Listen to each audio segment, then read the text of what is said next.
दोस्तों नमस्कार।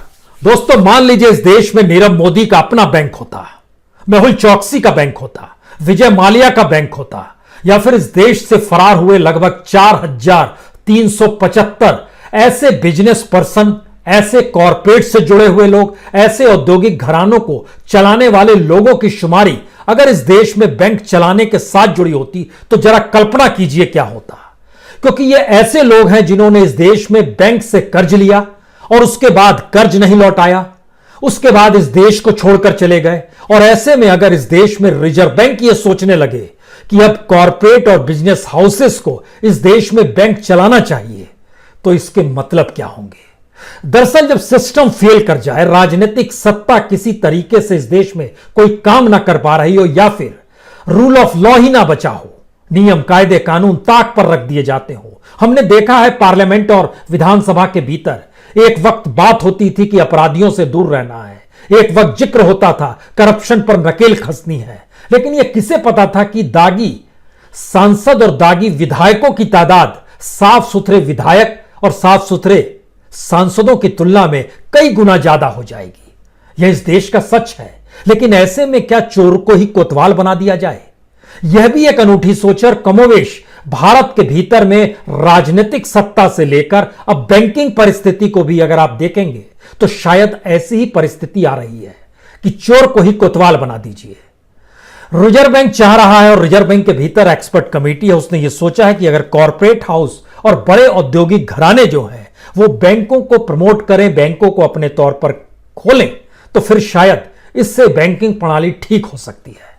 यह एक अजीबोगरीब स्थिति है। यह ठीक वैसी ही स्थिति है जिसमें अपने आप तय करना है कि हमको कितना पैसा करप्शन के तौर पर उगाही कर लेनी है। और मौजूदा वक्त में एक लंबी फेरिस्त है बैंकों की। जब आप देखेंगे एक से एक बैंक, चाहे आपके जहन में इस बात का जिक्र होगा कि पीएनबी से, पंजाब नेशनल बैंक से नीरव मोदी और मेहुल चौकसी ने लगभग 11,356 करोड़ रुपए की जो उगाही की थी वो कैसे कर ली थी। उन्होंने ना तो किसी तरह का कोई कोलेटरल दिया था और बावजूद इसके उन्होंने लेटर ऑफ अंडरटेकिंग ले ली थी, पैसा निकाल लिया। PMC bank, Punjab Maharashtra cooperative bank में क्या हुआ था, उसके जो बैंक के चेयरमैन थे उन्होंने ही फेक अकाउंट्स के जरिए जो एचडीआई कंपनी थी जो बैंकरप्ट हो चुकी थी उसके नाम पे पैसे की उगाही करने लगी, बैंक डूब गया। यस बैंक में क्या हुआ था, वहां के जो फाउंडर प्रमोटर थे राणा कपूर, उन्होंने घूस लेकर बिना जांच किए ऐसे ऐसे लोगों को लोन दे दिया जो लोन लौटना नहीं था, बैंक धड़धड़ा के डूब गया। तो क्या यह माना जाए कि समझ नहीं है आरबीआई के सामने, या यह माना जाए इस देश को चलाने वाले लोगों के सामने एक ऐसा संकट आ गया है कि अब देश को कैसे चलाना यह पता नहीं है। क्योंकि जब यह विचार आया है तो उस वक्त यह भी समझ होनी चाहिए कि इस देश के भीतर में जो एनपीए है, यानी जो कर्ज नहीं लौट पा रहा है, जो बैड लोन की स्थिति में आ गया है, वह इंडस्ट्रिस्टों ने ही सबसे ज्यादा पैसा लिया है। हाईएस्ट रैंकिंग गई थी 2018 मार्च में। और उस वक्त पार्लियामेंट के भीतर में जब फाइनेंस मिनिस्टर जानकारी दे रहे थे तो उन्होंने साफ तौर पर कहा था लगभग 73% एनपीए जो है वह इंडस्ट्रीज के पास है। उसके अलावे सर्विस सेक्टर, एग्रीकल्चर के पास कम। अगर रकम के हिसाब से जानना चाहते हैं तो मार्च 2018 का डाटा इसलिए महत्वपूर्ण है क्योंकि उसके बाद बहुत सारी रकम राइट ऑफ की गई। सरकार ने बहुत सारी रकम बैंकों को दी कि आप अपने बुक से उनका नाम हटा दीजिए और उनको नोटिस भेजिए, लेकिन कार्रवाई मत कीजिए और उसका जिक्र भी मत कीजिए। 2018 मार्च में क्या स्थिति थी, इंडस्ट्री के ऊपर लगभग 7 लाख करोड़ का एनपीए था। एग्रीकल्चर पे तो सिर्फ 85,000 करोड़ का था, सर्विस सेक्टर में 1,23,000 करोड़ का था और रिटेल सेक्टर पे लगभग 28,000 करोड़ का था। लेकिन इंडस्ट्रियलिस्टों के सामने, कॉरपोरेट के सामने, यानी इस देश में जो एनपीए लेते हैं, जो कर्ज लेते हैं, उन्हीं को कहा जा रहा है कि आप बैंक खोल लीजिए। हमें लगता है कि कुछ पन्नों को आज पलटना चाहिए, खासतौर से भारत में आजादी के बाद 1947 से 1955 तक 361 बैंक इस देश में दिवालिया हो गए थे, डूब गए थे, और वो सभी कॉरपोरेट और इंडस्ट्रियलिस्ट ही चलाते थे। विभाजन के ठीक बाद की स्थिति है। जिन 361 बैंकों का हमने जिक्र किया उसमें जो जनता का पैसा जमा था सब डूब गया, जिसके पास बॉन्ड्स थे वो सब डूब गए, जिसने एफडी ली हुई थी वो सब डूब गए। और यही प्रक्रिया जब चलनी शुरू हुई तो 1969 में इंदिरा गांधी ने बैंकों का नेशनलाइजेशन किया, यानी स्टेट ने जिम्मेदारी ली मौजूदा वक्त में स्टेट जिम्मेदारी से भाग रहा है और दोबारा कह रहा है कि कॉरपोरेट और इंडस्ट्रियलिस्ट क्या बैंक सेक्टर में आ जाए, बैंक खोल लें। यह एक अजीबोगरीब फिर एक ऐसी स्थिति है, क्योंकि हम आपको 1969 में लिए जाएं, उस वक्त 1966-67 में एक रिपोर्ट जारी हुई थी। यह उस वक्त जो कांग्रेस पार्टी का सेक्रेटरी हुआ करते थे चंद्रशेखर, उन्होंने एक रिपोर्ट जारी की थी। उस रिपोर्ट में इस बात का जिक्र था कि बैंकों के जरिए 2432 करोड़ रुपए लोन दिए गए हैं, जो एक लिहाज से उस वक्त भी बैड लोन में आ गए थे। ये 1966-67 का हम बात कर रहे हैं, जो ठीक पहले नेशनलाइजेशन से ठीक पहले की स्थिति थी।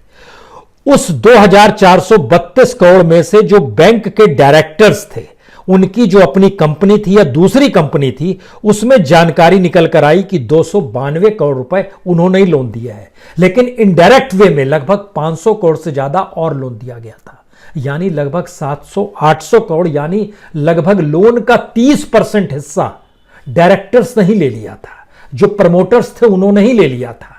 तो बैंक को चूना लगना शुरू हुआ और बैंकों की स्थिति खास्ता होती चली गई, जनता का पैसा डूबने लगा। तब इंदिरा गांधी ने 1969 में तय किया कि अब हमको नेशनलाइजेशन करना होगा। उस वक्त इंदिरा गांधी जब नेशनलाइजेशन का जिक्र कर रही थी, उन्होंने अपने भाषण में एक डाटा रखा था और भविष्य की स्थिति भारत की क्या होगी इसका जिक्र किया था।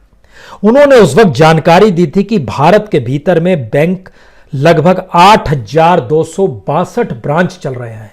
हम जिक्र 1969 का कर रहे हैं। उस वक्त देश भर में ब्रांच थे 8262, और उस समय उन्होंने कहा था कि जो ग्रामीण भारत है वह बैंक से आने वाले वक्त में जुड़ेगा, और वहां पे हमारा एजुकेशन सिस्टम बड़ा कमजोर है।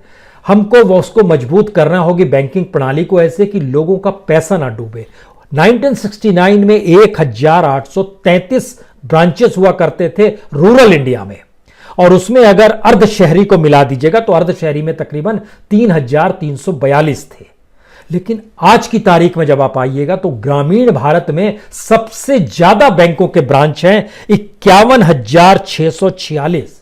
यह सिर्फ ग्रामीण भारत में बैंक है। ओवरऑल ब्रांच इस देश में तकरीबन 1.5 लाख ब्रांच है, उसमें से 51,646 अगर बैंक रूरल इंडिया में है तो सेमी अर्बन में लगभग 41,000 है, यानी 1 लाख के लगभग आप मानकर चलिए। महानगर और शहरों से इतर है, बाकी जगहों पे लगभग 50,000 ही हैं। 30,000 मेट्रोपॉलिटिस में, शहरों में लगभग 28,000। यही आंकड़ा है अभी का। इंदिरा गांधी के जहन में था कि बैंकों की प्रणाली जो चल रही है उसमें स्थिति नाजुक हो सकती है अगर सरकार ने ध्यान नहीं दिया, और सरकार ने ध्यान नहीं दिया। इस दौर में एनपीए के वक्त में समझ में आया, और सरकार ध्यान नहीं दे रही, और जो एनपीए की लूट में शामिल है उन्हीं से कह रही है कि आप बैंक खोल लीजिए। यह कमाल की स्थिति इसलिए है क्योंकि यह मौजूदा वक्त में हमें लगता है, जब हम चोर कोतवाल का किस्सा कहते हैं तो हमारे दिमाग में तुरंत ब्लैक मनी की स्थिति आएगी। अब ध्यान दीजिए, नोटबंदी जो हुई थी ब्लैक मनी के नाम पर ही तो हुई थी। उसमें इस बात का जिक्र किया गया था कि काले धन को बड़े नोटों से बढ़ावा मिलता है। हालांकि फिर सवाल जरूर हुआ कि फिर 2000 का नोट आप क्यों ले आए, लेकिन थोड़ी देर के लिए इसको भूल जाइए और जरा सोचना शुरू कीजिए। इस देश में ब्लैक मनी रोकने के लिए नोटबंदी हुई, लेकिन इस देश में इलेक्शन के भीतर में ब्लैक मनी आने के लिए रास्ता खोल दिया गया। यह भी कमाल की स्थिति है। जो इलेक्ट्रोल बॉन्ड है उसके लिए इस देश के तमाम नियम कायदों में संशोधन कर दिया गया। हो सकता है आने वाले वक्त में आरबीआई बैंकों को लेकर ऐसे संशोधन कर दे जिसके बाद कोई इंडस्ट्रीज बैंक खोल ले, कोई कॉर्पोरेट वाला खोल ले। ऐसी स्थिति आ सकती है, लेकिन इसके भी जरा घालमेल को और बारीकी से समझिए।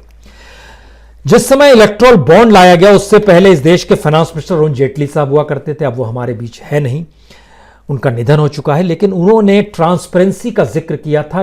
किसी भी हालत में फंडिंग जो पॉलिटिकल होती है उसमें एक ट्रांसपेरेंसी आनी चाहिए। लेकिन हुआ क्या? हुआ कि आरबीआई एक्ट को बदल दिया गया, हुआ कि इनकम टैक्स एक्ट को बदल दिया गया, हुआ ये कि रिप्रेजेंटेशन ऑफ पीपुल्स एक्ट जो कि डेमोक्रेसी का सबसे मजबूत स्तंभ है उसमें भी संशोधन ले आया गया, और कह दिया गया कि जो भी पैसा देगा बॉन्ड के जरिए उसके नाम पता की जानकारी किसी को नहीं दी जाएगी। और किसी को नहीं दी जाती है। हजारों हजार करोड़ के बॉन्ड लिए गए, पैसा किसका आ रहा है, कहां जा रहा है, सारी चीजें धराशायी हो गई। इतना ही नहीं, इंडस्ट्री को जो प्रॉफिट होती है उसका 7.5% का एक कैप लगा हुआ था। यानी आप अगर 100 रुपए कमाते हैं तो 7.5 रुपए से ज्यादा आप किसी भी पॉलिटिकल पार्टी को फंडिंग नहीं कर सकते हैं, क्योंकि ज्यादा करने लगेंगे तो इसका मतलब है आप अपनी कंपनी को किसी पॉलिटिकल पार्टी से जोड़कर प्रॉफिट कमाएंगे और फिर उसके बाद प्रॉफिट बांट लेंगे। यह बात चल रही थी, लेकिन संशोधन उसमें भी हो गया और कहा गया अब कैब हटा रहे हैं, यानी अब 7.5% का जिक्र नहीं, जितना मन चाहे उतना दे दीजिए। तो इस देश के भीतर में कंपनियां पॉलिटिकल पार्टीज के हिसाब से चलने लगी। सरकार चाहती है कि अब उसके हिसाब से इस देश के बैंक भी बन जाएं और बैंक भी चल जाएं, क्योंकि बैंकों को बनाने में भी पॉलिटिकल पार्टी का ही तो योगदान होगा, उसको बढ़ाने में भी योगदान होगा, वहां से लोन उठाने में भी होगा, किसे लोन देना इसमें भी होगा, किसका लोन वापस नहीं करवाना इसमें भी होगा, जो अभी तक चला आ रहा है। लेकिन सब कुछ पूरा सिस्टम ही अगर किसी चोर को कोतवाल बनाकर दे दिया जाए तो क्या होगा, यह उसकी एक हल्की सी छवि इसलिए है क्योंकि इस देश के भीतर में जो बॉन्ड्स निकल कर आए उससे सबसे ज्यादा लाभ मौजूदा बीजेपी को हुआ है। सत्ता उसकी, कानून उसका, कानून को पालन करने वाले उसके वह ब्यूरोक्रेट्स और वह लोग और वो डायरेक्टर्स जो उनकी पार्टी के लिए ही काम कर रहे हैं। तो स्थिति नाजुक हो ही जाएगी। स्थिति नाजुक होती चली गई और स्थिति धीरे धीरे ये आ गई, जैसे बिहार के इलेक्शन में लगभग 282 करोड़ के बॉन्ड लिए गए। किसने दिए, किस पॉलिटिकल पार्टी को दे दिए गए? बीजेपी के पास मान लिए गए। कितनी बड़ी तादाद में कौन पैसा दे रहा है और आने वाले वक्त में वो कैसे कमाएगा, क्योंकि सारे कैप्स तो हट गए हैं। यह एक दूसरी स्थिति है जहां पर आपको ब्लैक मनी नहीं हटानी है, बल्कि ब्लैक मनी को शिफ्ट कर देना है पॉलिटिकल पार्टीज के पास, और वह भी जो सत्ता में रहेगी उसके पास कर देना है। यहां पर आपके जहन में एक सवाल और आना चाहिए। लक्ष्मी विलास बैंक का हम खास तौर से यहां पर जिक्र जरूर करना चाहेंगे, क्योंकि लक्ष्मी विलास बैंक भी इस दौर में कंगाल हो गया और उसके कंगाल होने के पीछे की कहानी किसी से छुपी नहीं है। लेकिन जब इनके दस्तावेजों को हम लोग टटोलते और समझते हैं तो सिंगापुर का जो डीबीएस बैंक है, उस बैंक ने दरअसल 2018 में रिजर्व बैंक से कहा था कि इस बैंक को हम अपने हाथ में लेना चाहते हैं और हम चाहते हैं कि 50% स्टेक हमारे पास आ जाए। आप कल्पना कर रहे हैं, रिजर्व बैंक ने उस वक्त मना कर दिया, कहा हम आपको नहीं देंगे। सिर्फ 2 साल पहले की बात है। हालांकि 2 साल पहले उस समय इंडिया बुल्स ने भी कहा था, 8 महीने तक आरबीआई ने लटकाए रखा, नहीं दिया। फिर उसके बाद एक अलिफ करके ग्रुप था, उसको भी नहीं दिया। लेकिन डीबीएस जिसको दे दिया गया, 2 साल पहले उसके सामने कहा गया आप 50% अगर स्टेक लेना चाहते हैं तो आपको वैल्यूएशन के हिसाब से तो दिया जाएगा, लेकिन आपको 3 साल के भीतर में, चूंकि हमारे यहां एक कैप बना हुआ है कि विदेशी जब पूंजी लगाएगा किसी बैंक में तो 15% से ज्यादा नहीं होना चाहिए उसके पास स्टेक, तो 50% का कैप आपको 15% पे लाना होगा, यानी 50% का स्टेक घटाकर 15% पे लाना होगा। जाहिर है कोई भी बैंक नहीं मानेगा, उसने इनकार कर दिया। लेकिन 2 बरस के भीतर में उस बैंक की जो हालत हो गई तो उसको हाथों में थाली में परोसकर लक्ष्मी विलास बैंक उसके सामने रख दिया गया। लक्ष्मी विलास बैंक के ऊपर जो भी बोझ है, लेकिन सच यह भी है कि लक्ष्मी विलास बैंक के देश भर में तकरीबन 450 ब्रांचेस जो हैं, उसमें से 200 ब्रांच उसकी अपनी प्रेमाइसिस में चल रहे हैं, यानी वो बिल्डिंग उसकी अपनी है, वो जमीन उसकी अपनी है, लगभग 50 से 60 स्टाफ क्वार्टर्स उसके पास है। सवाल यह था कि क्यों आखिर सिंगापुर के एक बैंक को दिया गया, इस देश के भीतर में बाकियों ने क्यों नहीं संभाला, यह भी एक सवाल था। इस देश के भीतर में जो बैंकों से कर्ज लेकर भाग गए या बैंकों से लगातार कर्ज ले रहे हैं और विदेशी बैंकों से भी उठा रहे हैं, उन्होंने अपनी एक जमीन सिंगापुर में भी बनाई है और सिंगापुर के बैंकों से लोन लेकर वह जो अंतर्राष्ट्रीय मार्केट में डील करते हैं, उनमें से कुछ ने पैरवी की उस बैंक की। अब कौन है, किनका नाम लिया जाए, यहां पर उचित नहीं है बताना, लेकिन फिर भी जो सत्ता के नजदीक जो डीबीएस बैंक से लोन लेकर दुनिया के अलग अलग जगहों पर पैसा लगा रहे हैं, उन्होंने इस बैंक को सिंगापुर के डीबीएस बैंक के हाथों में लाकर परोस दिया। यह भी एक स्थिति है, क्योंकि इस दौर के भीतर में अगर आप ध्यान दीजिएगा, इस बात का जिक्र बार बार आता है कि इस देश के जो कॉरपोरेट्स हैं, कुछ कॉरपोरेट्स भाग गए और कुछ कॉरपोरेट्स ऐसे हैं जो जहां पर हाथ रखते हैं सोना हो जाता है। सोना इसलिए हो जाता है क्योंकि उनकी सत्ता से बहुत करीबी है। एक नाम लिया जा सकता है अडानी का। अडानी का नाम इसलिए यहां पर लिया जा सकता है क्योंकि हमको लगता है उनके तमाम प्रोजेक्ट्स की लिस्ट को आप देखिए, ग्रीन एनर्जी, तो आपको जानकर हैरत होगी 561% का रेस हुआ है। 2020 का हम जिक्र कर रहे हैं, इस बरस का, जिस समय समूचे देश की इकोनॉमी, समूची दुनिया की इकोनॉमी नहीं जा रही नीचे, उनकी नेटवर्थ कैसे बढ़ रही है। Green energy 551%, Adani gas 103%, Adani enterprises 85%, Adani transmission 38%, Adani ports 4%। इन सभी जगहों पर अगर इस तेजी से चीजें डेवलप हो रही है तो फिर इस पर रोक लगाएगा कौन और लगेगी कौन। हम लोग बार बार सुप्रीम कोर्ट की तरफ देखते हैं, लेकिन सुप्रीम कोर्ट तो कॉन्स्टिट्यूशन की व्याख्या करते वक्त भी इतने कंट्रडिक्शन के साथ इतना कंफ्यूजन फैला देता है कि लोग सोचने लगते हैं कि आर्टिकल 32 का मतलब व्यक्ति की स्वतंत्रता से जोड़ा जाए या ना जोड़ा जाए, क्योंकि एक जस्टिस कहता है सब कुछ आर्टिकल 32 ही है, दूसरा कहता है आर्टिकल 32 तो कुछ भी नहीं है। तो आप क्या करेंगे? जब इस हद तक है व्यक्ति की स्वतंत्रता के मद्देनजर, तो कॉरपोरेट और उनके धंधों को लेकर भी सुप्रीम कोर्ट क्या कर लेगा? और पार्लियामेंट जब नतमस्तक और पार्लियामेंट के भीतर और बाहर वैसी परिस्थितियां हैं, तो फिर आरबीआई क्या कर लेगा? और आरबीआई जब कुछ नहीं कर पाएगा तो ऐसे में सीएजी जो रिपोर्ट देगा वो कौन सी रिपोर्ट देगा? चोर को कोतवाल बनाने की परिस्थिति में एक कदम हमको लगता है और आगे इसलिए चलना चाहिए क्योंकि मौजूदा वक्त में हम लोग इस बात को नहीं समझ पा रहे हैं कि कमोवेश सारे सेक्टर डामाडोल हैं और शेयर बाजार ऊपर में जा रहा है। यह भी समझना होगा आपको अब, क्योंकि एयरलाइंस देख लीजिए, हॉस्पिटलिटी देख लीजिए, टूरिज्म देख लीजिए, रियल एस्टेट देख लीजिए, इंफ्रास्ट्रक्चर देख लीजिए, सारी चीजें नीचे जा रही हैं। दूसरा सच यह है कि टैक्स कलेक्शन कम हो गया है, गवर्नमेंट के अपने एक्सपेंडिचर बढ़ गए हैं, तो फिर पैसा कहां से आ रहा है? और शेयर मार्केट इस बीच में ऊपर जा रहा है। भारत का रुपया डॉलर के मुकाबले 75 रुपए तक पहुंच गया है। दुनिया में बड़ी साफ समझ है, एफआईआईज ने पैसा लगाया है शेयर मार्केट में। अगस्त के महीने में लगभग 47,000 करोड़ लगाया था, नवंबर के महीने में लगभग 45,000 करोड़ रुपया वो लगा चुके हैं। अब सवाल है कि एफआईआईज जब आती है और इस देश का एक बड़ा तबका जो शेयर मार्केट से जुड़ा है वह रोज सोच रहा है कि अरे उसने तो पैसा लगा दिया होता तो उसको लाभ हो जाता। सवाल ये नहीं है, सवाल दो है। जब कोई देश कमजोर होता है तो वहां पर विदेशी निवेश वहां के शेयर मार्केट में बहुत तेजी से इसलिए घुसता है क्योंकि कम पैसे में उसको ज्यादा शेयर्स मिल जाएंगे। मौजूदा वक्त में भारत का रुपया बड़ा कमजोर है डॉलर के सामने, यूरो के मुकाबले तो 90 रुपए तक पहुंच चुका है। तो एक स्थिति यह होती है। दूसरी स्थिति होती है कि शेयर मार्केट के भीतर में चीजें ऊपरी स्तर पर मैनेज की जाती है, जिसमें जो बड़ी कंपनीज हैं उनके शेयर्स लेकर और उनके जरिए डील को आगे बढ़ाकर निचले स्तर पर एक उम्मीद पैदा कर दी जाती है कि आप वहां पर पैसा लगाइए, कल आप पालेंगे। वहां पर पाता कोई नहीं है। जिन्होंने भी शेयर मार्केट में पैसा लगाया हुआ है वो जरा सोचकर सोचें कि 40,000 जब शेयर था, बीएसई का सेंसेक्स जब 40,000 से नीचे था और अभी 44,000 है, इस बीच में इतना अगर बढ़ गया तो उनको कोई लाभ हुआ या नहीं हुआ? नहीं हुआ होगा लाभ। इसमें कोई सोचने की बात नहीं है और इसमें कोई ज्यादा ये कोई रॉकेट साइंस भी नहीं है कि इसके लिए समझा जाए बूझा जाए। भारत का बार बार एक डाटा आता है इस बीच में कि हमने एक्सपोर्ट बढ़ा दिया है। आपको जान के ये हैरत होगी कि भारत का एक्सपोर्ट मौजूदा वक्त में हाईएस्ट पॉइंट पे एग्रीकल्चर एक्सपोर्ट है, यानी एग्रीकल्चर से जुड़े हुए प्रोडक्ट का एक्सपोर्ट सबसे ज्यादा, और वो तकरीबन 50% तक पहुंच गया है। अन्यथा हमारा एक्सपोर्ट जो -4% 5% दिखा रहा है, ओरिजिनलिटी ये है कि ओवरऑल हमारा एक्सपोर्ट मार्केट नीचे चला गया है क्योंकि हम चाइना को लेकर जो झगड़ा कर चुके हैं, अमेरिका के साथ जो स्थिति अनुकूल हो नहीं पा रही है, और इंटरनेशनल मार्केट में हमने मैसेज दे दिया है कि अब हम संरक्षणवादी होंगे, आत्मनिर्भरता के साथ चलेंगे, और लेकिन हमारे यहाँ इंडस्ट्री काम कर नहीं पा रही है, हमारा कंज्यूमर के पास पैसा नहीं है। इन सारी परिस्थितियों ने एग्रीकल्चर से जुड़ी हुई जो भी प्रोडक्ट थे उसमें खास तौर से यह भी समझना चाहिए, चावल का निर्यात सबसे ज्यादा हो रहा है। उसकी वजह दो है।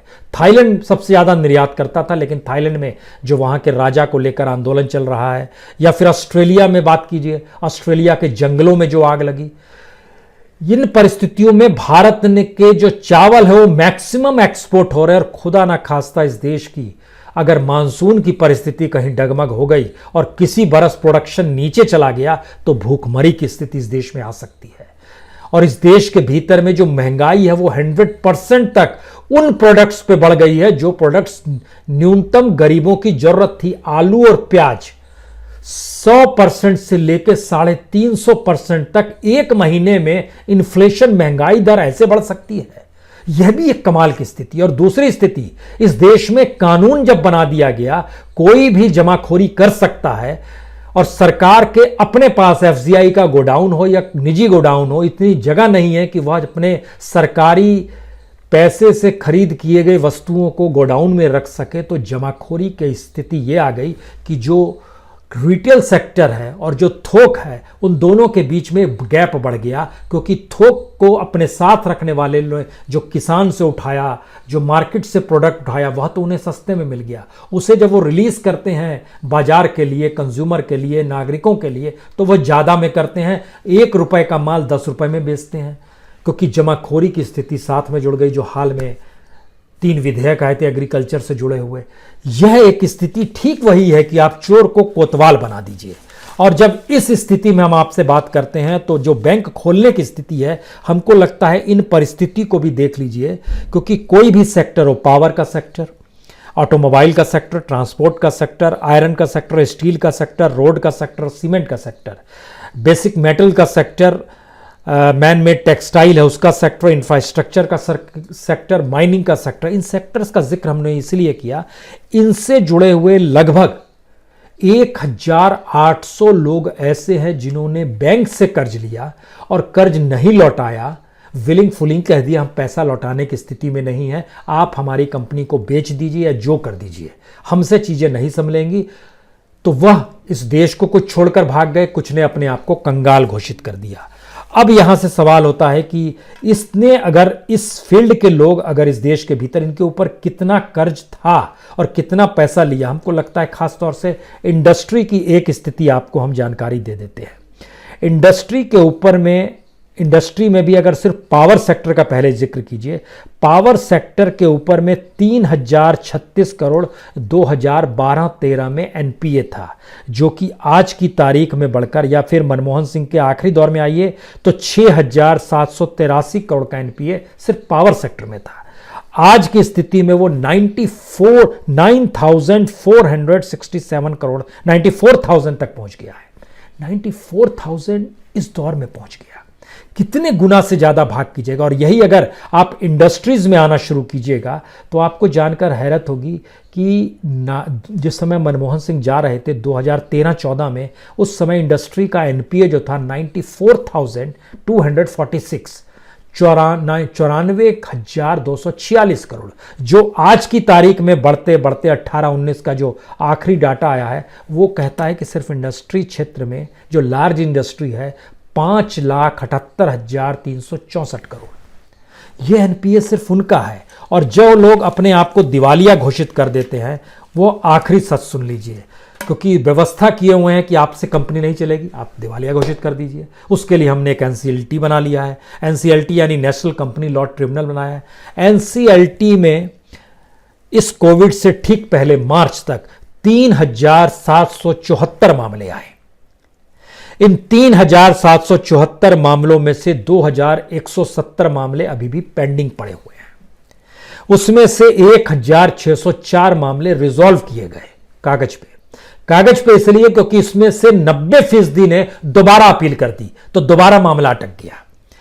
इसमें से सिर्फ 221 मामले, यानी बात शुरू हुई थी 3,774 मामलों से, उसमें से सिर्फ 221 केसेस ही ऐसे हैं जहां पे मनी रिकवर्ड की गई, यानी बैंकों को पैसा मिल गया। और बाकी 3,550 से ज्यादा केसेस में तो वो सब अदालतों में चक्कर लगा रहे हैं। और बीते 9 महीनों से, जब से ये कोविड का संकट शुरू हुआ, एनसीएलटी की पूरी कार्रवाई बंद है। एनपीए की बुक को ठंडे बस्ते में डाल दिया गया है, किसी को नोटिस नहीं भेजा जा रहा है, कुछ भी नहीं किया जा रहा है, यानी सारी चीजें बंद लिफाफे में ठप कर दी गई है, ये कहते हुए कि अभी कोई जरूरत नहीं। और ये जानते समझते हुए आरबीआई पहली बार समझ रहा है कि इस दौर में ऐतिहासिक मंदी में वो कदम रख चुका है। डिप्रेशन भी है और रिसेशन भी है, यानी एम्प्लॉयमेंट भी नहीं है, इनकम भी नहीं है, सेल भी नहीं है। और ये एक ऐसी परिस्थिति है जो लंबे वक्त तक जारी रहेगी। उसके बावजूद भी अब सोचा जा रहा है बैंक तो हमसे नहीं चलेगा, पॉलिटिकल पार्टी तो हमसे नहीं चलेगी, कानून बदल डालिए, ब्लैक मनी आ जाएगी। कानून बदल डालिए, इस देश के कॉरपोरेट्स और इंडस्ट्रियलिस्ट ही बैंक खोल ले। यही खेल है। चोर को कोतवाल बना दीजिए और शांति से बैठ जाइए। बहुत बहुत शुक्रिया, बहुत बहुत शुक्रिया।